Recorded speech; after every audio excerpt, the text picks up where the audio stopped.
8:23 this morning. Getting your kids ready for class is important, certainly, but the learning does not stop when they get home. Children's author and iWrite founder Melissa Williams has come up with a few ways to make even homework more enjoyable. Huge I love task. this idea. I mean, so many families can relate. The kids come home, they don't want to do homework, they sit at the kitchen table, they get distracted. Right.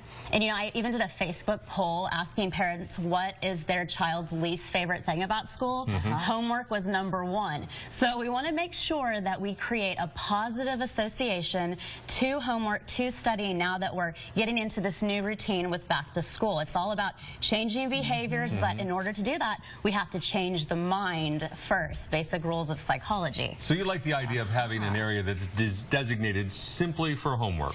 And that is where they go every day for homework, for projects, for studying. And we want it to be this positive environment that creates inspiration so that they can stay focused.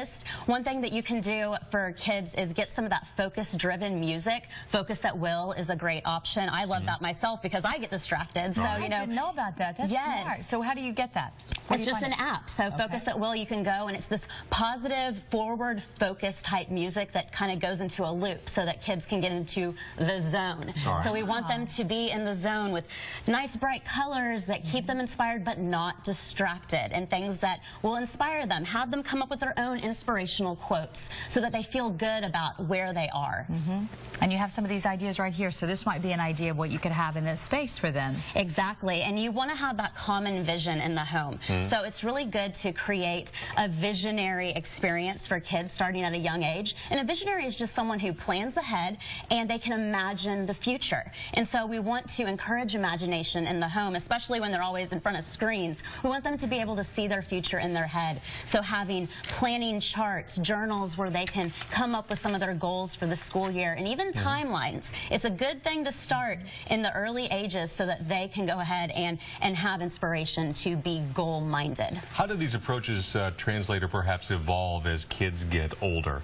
I ask because I have a high schooler starting. Right. So, you know, anytime you have a transition, it's almost like you can reset the clock. And so right now is the perfect time to do this. I remember my dad, when I was in 6th grade, brought home one of those big planner sets and told me, you always have to have a plan, and we're going to start in middle school. But you can have flexibility. But to be able to plan for things that are coming up and to feel good about reaching those goals, that's the first thing that you'll want to do, to be able to see it, have it written down, and start now. And limit that tech time so they are not concentrating on, I got to finish this so I can go spend the rest of the day doing that. Exactly. That tech-free time, that tech-free zone in the house, that's what the study area is. But that has to be communication between the child and the parent, that everybody is on the same page there, and they understand that this is tech-free time, and everyone in the house is going to be tech-free right now. And have that conversation now. Yes. Yes, so that it's not a problem when the school actually starts. Melissa Williams, thank you very much. Thanks for having me. I'm going to go have a conversation at home. We'll be back. Great.